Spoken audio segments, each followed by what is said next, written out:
कहावत है, आप कितना भी झूठ बोल लो लेकिन एक दिन वो झूठ पकड़ा ही जाता है। और ये कहावत आज बाबा रामदेव पर सटीक बैठ रही है। मोटा मुनाफा कमाने के लिए रामदेव ने भ्रामक विज्ञापनों का प्रचार किया, लोगों में अपने पतंजलि प्रोडक्ट्स को लेकर झूठ फैलाया, लेकिन अब सुप्रीम कोर्ट की नजर उन पर पड़ गई है, जिसके बाद अब कोर्ट से वो माफी मांगते हुए नजर आ रहे हैं। वैसे रामदेव ने खूब कोशिश की कि खुद की जो झूठी छवि है उसको बचाए रखें। सुप्रीम कोर्ट की फटकार पर उन्होंने कभी कॉन्फिडेंस में ये भी बोल दिया था कि अगर हम गलत हैं तो मौत की सजा को तैयार हैं। अगर हम लोग झूठ बोल रहे हैं तो हम पर 1000 करोड़ रुपए का जुर्माना लगा लीजिए। अब बाबा रामदेव तो उन्होंने सोचा होगा कि ये सब बोल लेता हूं ताकि लोगों को यकीन हो जाए कि मैं बिल्कुल सच बोल रहा हूं। पतंजलि की दवाइयां एकदम ठीक है, हम कोई फर्जी विज्ञापन नहीं चला रहे हैं। रामदेव ने खुद इस झूठ को सच बनाने की पूरी कोशिश की थी, लेकिन सुप्रीम कोर्ट भी सुप्रीम कोर्ट है, उसने रामदेव के इन झूठे दावों को पकड़ लिया। बार बार कोर्ट के जवाब मांगने के बाद भी जब पतंजलि आयुर्वेद और इसके एमडी आचार्य बालकृष्ण की तरफ से जब उनके झूठे विज्ञापनों पर कोई जवाब नहीं आया तो सबसे पहले तो कोर्ट ने इन दोनों को अवमानना का नोटिस भेजा और उसके बाद कोर्ट ने बाबा रामदेव और आचार्य बालकृष्ण को 2 अप्रैल को व्यक्तिगत तौर पर पेश होने के लिए भी कहा है, जिसके बाद अपनी दवाइयों का भ्रामक और झूठा विज्ञापन देने वाले रामदेव और आचार्य बालकृष्ण लाइन पर आते हुए नजर आ रहे हैं। कहा एक समय था जब रामदेव बोल रहे थे कि हमारे सारे विज्ञापन और दावे सही हैं, अगर ऐसा नहीं है तो हम मौत की सजा के लिए भी तैयार हैं। लेकिन अब कोर्ट की फटकार के बाद पतंजलि आयुर्वेद ने कंपनी के मैनेजिंग डायरेक्टर आचार्य बालकृष्ण ने सुप्रीम कोर्ट में हल्फनामा दायर कर बिना शर्त माफी मांगी है। आचार्य बालकृष्ण ने कहा है कि वो आगे से ऐसी गलती दोबारा नहीं करेंगे, उनसे गलती हो गई है। मतलब आचार्य बालकृष्ण ने कबूल कर लिया है कि उन्होंने लोगों की जिंदगियों के साथ खिलवाड़ किया है।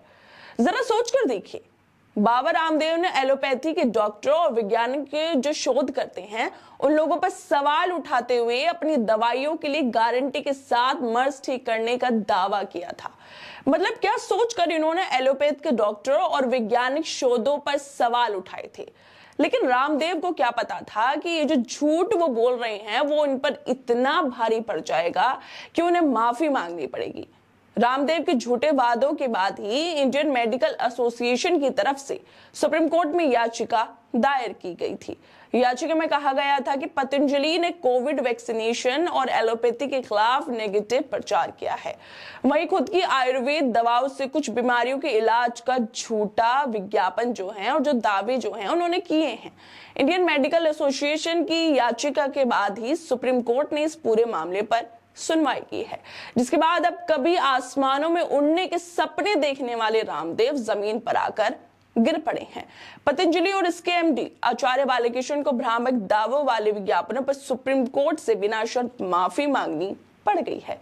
ये माफी तब आई है जब सुप्रीम कोर्ट ने बाबा रामदेव और आचार्य बालकृष्ण को 2 अप्रैल की सुनवाई में कोर्ट में खुद पेश होने को कहा है कि 2 अप्रैल को वो दोनों जो हैं व्यक्तिगत तौर पर कोर्ट में पेश हों।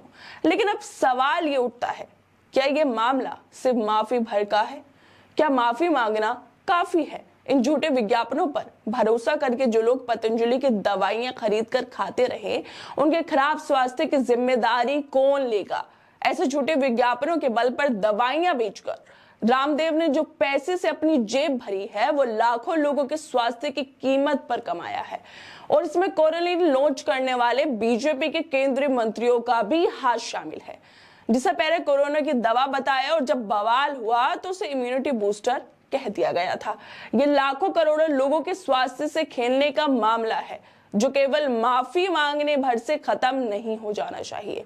कोर्ट को इस पर सख्त एक्शन जरूर लेना चाहिए और उन बीजेपी के नेताओं पर भी कार्रवाई करनी चाहिए जो बाबा रामदेव का साथ दे रहे थे, उनके झूठे विज्ञापनों का, दवाइयों का प्रचार कर रहे थे। खैर अब देखना यह होगा कि कोर्ट आगे क्या कार्रवाई करता है और कैसे रामदेव को लोगों के जीवन से खेलने पर सजा मिलती है। खैर दोस्तों, आप लोगों को क्या लगता है इस मुद्दे पर? हमें अपनी राय जरूर दें और बाकी तमाम खबरों को देखने के लिए जुड़े रहिए हमारे साथ।